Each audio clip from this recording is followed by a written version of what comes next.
How to stand out from your competition. Does it seem like there's a million people with cameras in your area and you have no idea why anyone would choose you over literally anyone else with a camera? Well, I'm going to tell you how to stand out from your competition so that you don't have to worry about any of that.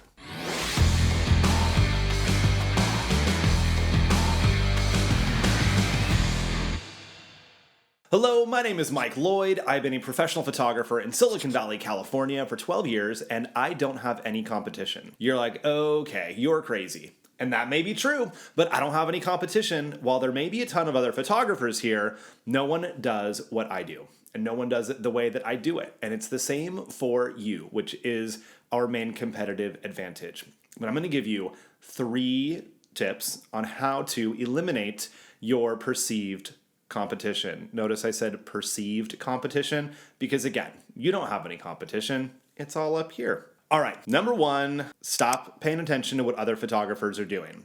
Number 2, shoot what feels right, not what you think people want. And 3, you're the only one who can do you. That could definitely be taken out of context. Let's roll with it. Number 1, stop paying attention to what other photographers are doing. Now, if you want to browse their websites for inspiration, follow them on social media, totally cool. I think it is a good thing to maybe expose yourself to other photographers in the industry to find out the cool things that people are doing. But it doesn't mean you need to follow people near you. I would just find other photographers on Instagram or TikTok or wherever you hang out and admire their work from afar. Because when you start comparing yourself to other local photographers, you are setting yourself up for failure 100% of the time because you don't know their balance sheet. You don't know what kind of money they're making. You don't know if, they have 3 other part-time jobs to support themselves. You don't know if they're happy. You don't know how much of the process they really do. So you're only guessing based on your own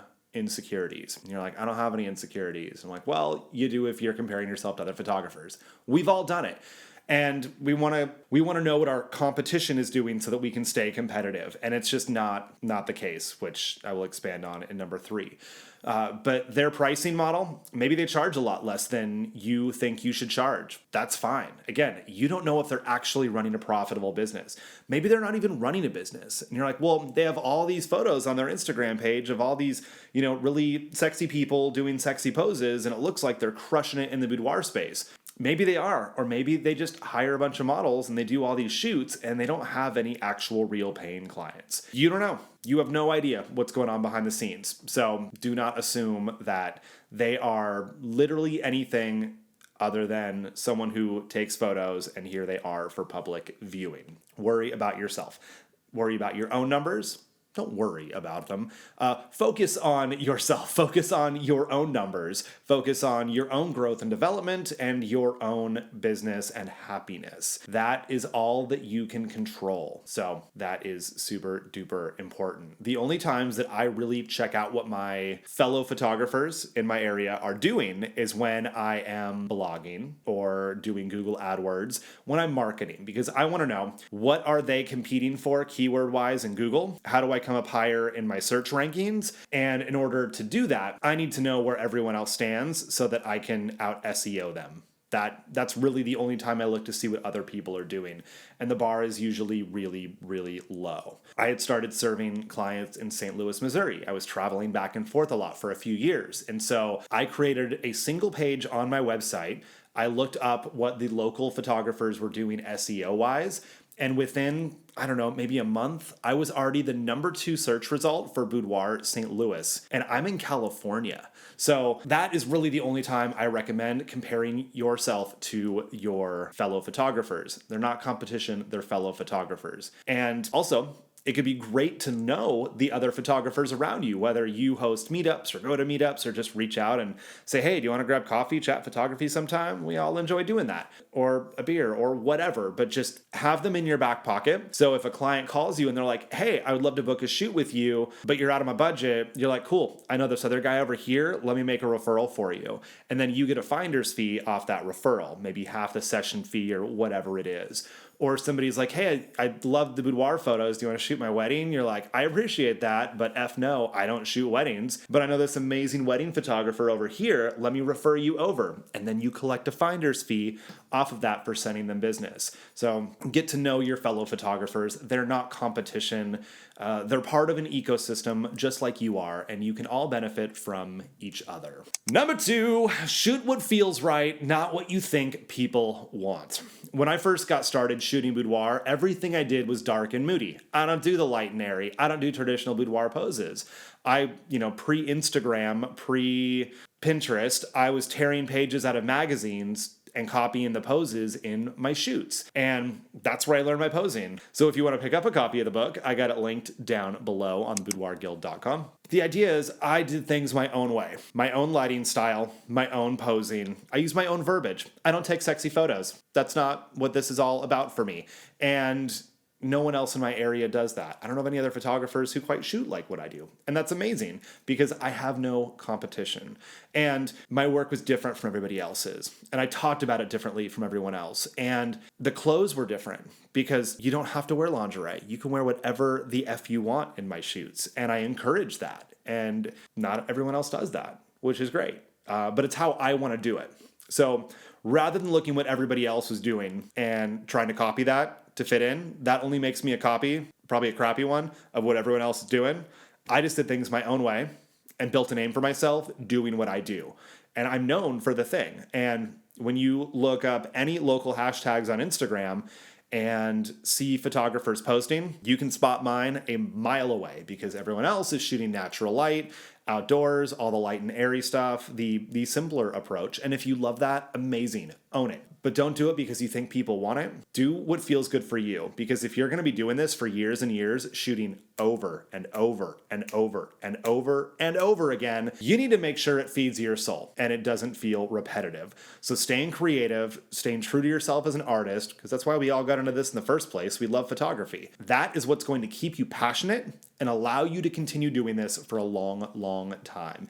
And to continue giving your clients a great experience because it won't feel like just another day in the office.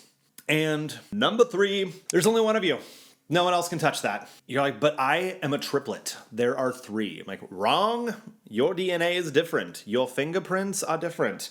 Up here is different. So there's only one of you. And that's amazing because you connect with people differently than anyone else. You see the world differently than anyone else. And no one can touch that. So even if your logo is made by the same Fiverr artist that made somebody else's nearby, great. Nobody cares about the logo. They want to know, how do you make them feel in the photo shoot? And how do they feel when they look at the photos? And no one can do the same thing that you do. That's just fact. Also, it's really, really, really important to recognize that that's good enough. Dramatic pause, let that sink in. Correct. You being you is good enough. You don't need to have some crazy, elaborate, kitschy scheme to differentiate you from your fellow photographers. Notice again, I didn't say competition because you don't have any. Your fellow photographers. You don't need to be like, I'm the guy who shoots on a unicycle or whatever. You can have fun sets in your studio that can differentiate you also. Like I started doing a Game of Thrones style one. Check out this photo. And creating work with AI where I combine photos of my clients with AI scenes like this one. And the thing is, I didn't do that as a way to be different from my competition because I don't have any competition. I did it because that felt cool to me as an artist. And I thought, yeah, let's give it a shot and just see what people think. But either way, I'm going to have fun being creative and taking photos because that's really, what got me into this in the first place. Probably just like you. And then my clients ended up loving those kinds of images. And I don't know, I'd say 3/4 of my clients do the AI images now, and maybe 1/3 of my clients go with the Game of Thrones portraits. And that's cool because now you start scrolling through local Instagram hashtags here, and you're going to find my work that is so different from everybody else's.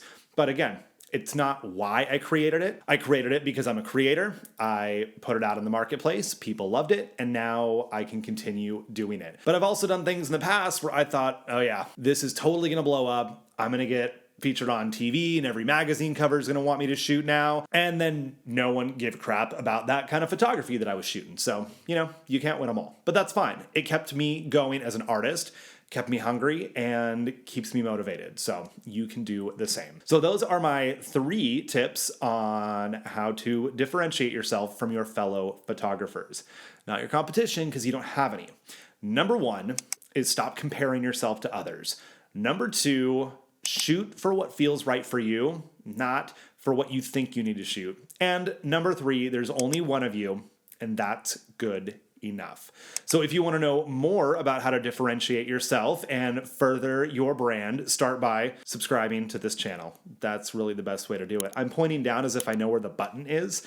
It's down here somewhere. I'm sure you can find it. You're smart. Also, I've got other killer videos on this channel about how to find clients, like my favorite ways to find clients in 2022, which even if this is not 2022 anymore, still relevant. And if you're like, that's cool, Mike, but I just want to know how to quickly build my brand, start shooting beautiful photos and making lots of money, how do I do this? Like today. And you can just head to boudoirguild.com, where I have my 6 courses and a posing book there, where you can learn exactly what I do. I walk you through step by step on all my lighting, posing, sales and pricing, business mastery, marketing, and editing and workflow, so you can start making money ASAP.